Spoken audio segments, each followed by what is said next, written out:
So what are you doing? How you mean? What am I doing? You're following officers out. Which I following? Which following? What are you doing? Which following? Which officer? You know which following? I was going to my car. I was going to my car. Don't try and come. Don't hold my hand. What you holding my hand for? You followed. What are you holding my hand for? What crime? What crime? What? Of course you touched my hand. What crime? What crime have I committed? You're following police officers in there. What crime have I committed, officer? I'm going to ask you a question. Would you? What crime have I committed? You followed a police officer. Because I just recorded the police station for about a whole hour. Listen to. Let me talk to you. Let me talk to you first. Let me talk to you first. If you ask a question, let me. You need to. Let me. No. Let me talk to you first, because this officer is telling a lie. I stand up there for a whole hour recording the police station. All right. Which I recorded going to our car. I turned off my camera and I was walking to. Officers arrive already convinced the auditor is guilty, accused of following a female officer to her car.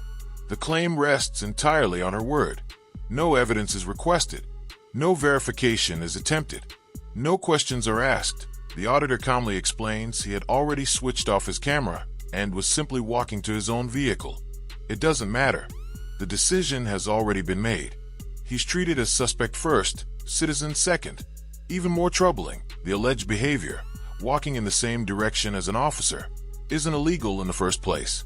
This rush to judgment erodes public trust and shows how a single unverified accusation can trigger needless escalation when procedure gives way to assumption. My car park right there. Do you want to get in your car and you check me? How you mean? Just doing at the moment, bruv. I can't understand y'all, bruv. Y'all being despicable now. No one's being despicable. You be despicable. First thing you tell me. Sir, you are the first words you tell. Of course, I'm a hard-working man. Okay, so I pay taxes. If I came to your place, don't come and talk that crap, because you know better than the words you saying there now. The words you saying there now, you know better than the words you are saying there now. Because we're police officers, it's okay that we're putting here when study in your work, is it? I study in your laws. You check me? And where, I study in your our laws does it suggest that you're allowed to do what you're doing?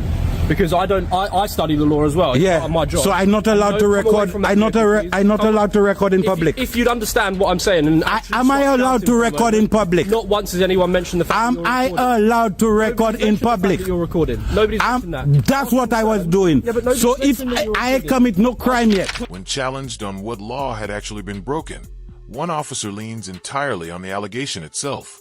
He followed her, but no effort is made to confirm that claim. No CCTV, no questions, just acceptance. Instead, the officer shifts ground, treating public filming as if it requires special permission, then quickly backtracks, insisting, "None of us mentioned your filming." But filming is the only confirmed action in this entire encounter, and it's clearly the catalyst. By pretending it wasn't relevant, the officer sidesteps the core issue. What crime, if any, was actually committed? The answer remains unspoken because it doesn't exist. I commit no crime yet to have 4 policemen standing up in front of me. No, what you tell me first of all when you come out of the car was disrespectful. No one's been disrespectful to you. You didn't hear what you tell me when you come out of the car? Your video back and we'll see. What did you tell me when you come out of the car, officer? Despite the fact that you're behaving, you must be nicer than that man. A very aggressive way. Yeah, that because I talking to him, I being aggressive.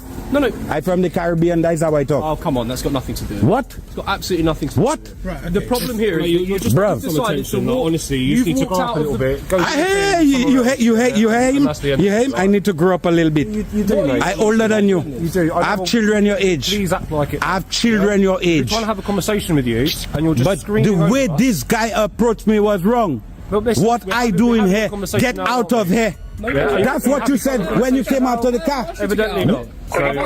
Officer, you go ahead. You watch the video on my channel. When I drop it on my channel, just watch it. The words you said when you came out of the car put me in total. I behaving in a threatening way. Who have I threatened? The claim that the auditor acted threateningly is equally hollow. He made no threats. He took no aggressive action.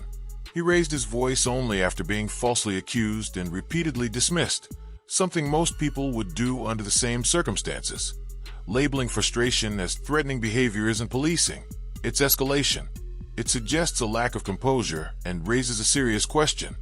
If harmless observers cause this level of reaction, How are real conflicts being handled? Threaten you, officer. The officer that Can you we followed speak is to you? Have I threatened you? Listen, so you can explain it. Yeah, explain. So give us 2 seconds and Yeah. explain it to you. Yeah. Without speaking Yeah. to me, please, all right? Yeah. What we've been told is that an officer has left the police station. You have said to me you were outside recording. Okay? For a whole hour. Let me finish, okay? That officer's walking back to her car where you have followed her with your camera out. I never did that. That's a lie. Your perspective, that's what That's a we've been lie. told, okay? That never happened. Not at the police That station. never. Over here. That or in the never car. happened. So what You see that? You see what she caused.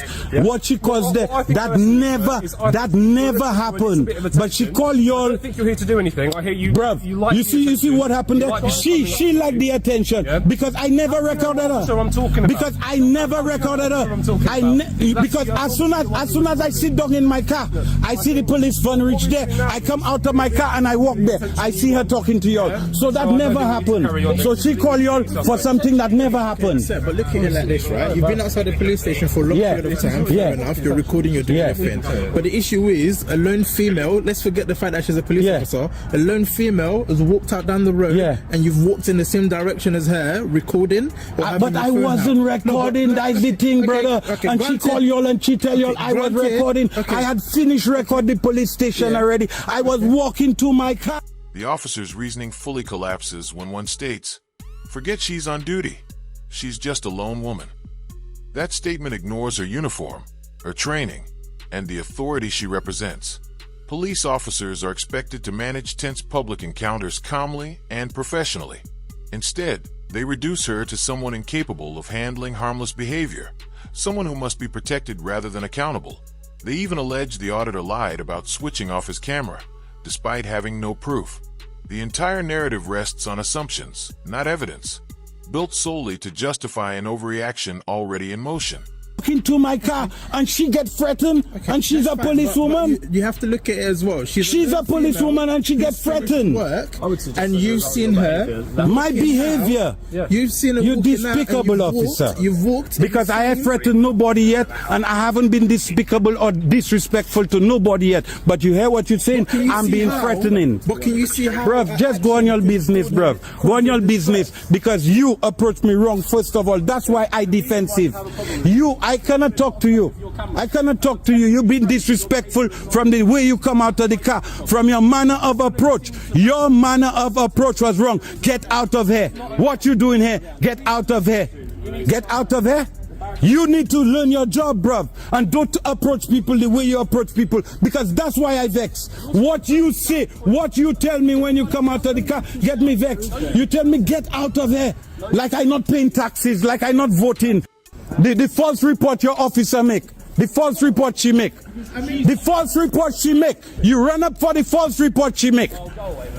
Go away. She make a false report. You'd arrest me for a false report. That is what I'm trying to show you. You'd arrest me on a false report. Well, the thing is, right now, you're still shouting. Yeah, but I right, bruv. Yeah, what the man tell me, man? The man tell me get out of here, like I'm not a human being. Eh? Get out of there. Imagine I just come and I approach you. You're an officer. You could have come and approached me decently. Yeah. I would have talked to you nice. But when the man tell me get out of here, Yeah. I say get out of here. How you mean get out of here? Right. Okay. Right. Listen. Yeah. So if I commit no crime, we've all gotten off on the wrong foot. Yeah. Yeah. We're not trying to have an Bruv, argument I with come you or here to anything. bring But no what I'm argument, trying to say but to I you saying is- she make a false report. Okay. She make a false report against me that not true, and that's how people getting themselves in trouble for something that never happened. You check me? That never happened, and she done call the police already and have the police running upon me like I do her something or I approach her in any manner or form or style. I never spoke. The auditor's outrage is entirely justified. When an on-duty officer makes a false allegation, it isn't a minor mistake. It's a misuse of power, one that can put an innocent person in handcuffs, or worse, be why claiming she was being stalked after being clearly told otherwise. The officer leveraged her badge to construct a narrative that turned an ordinary walk into a potential criminal case. Policing demands clear judgment under pressure. If an officer cannot distinguish discomfort from danger, that's not just embarrassing, it's dangerous. For the public, and for other officers. This isn't about feelings. It's about competence. And situations like this highlight a clear need for retraining, before public trust suffers even further.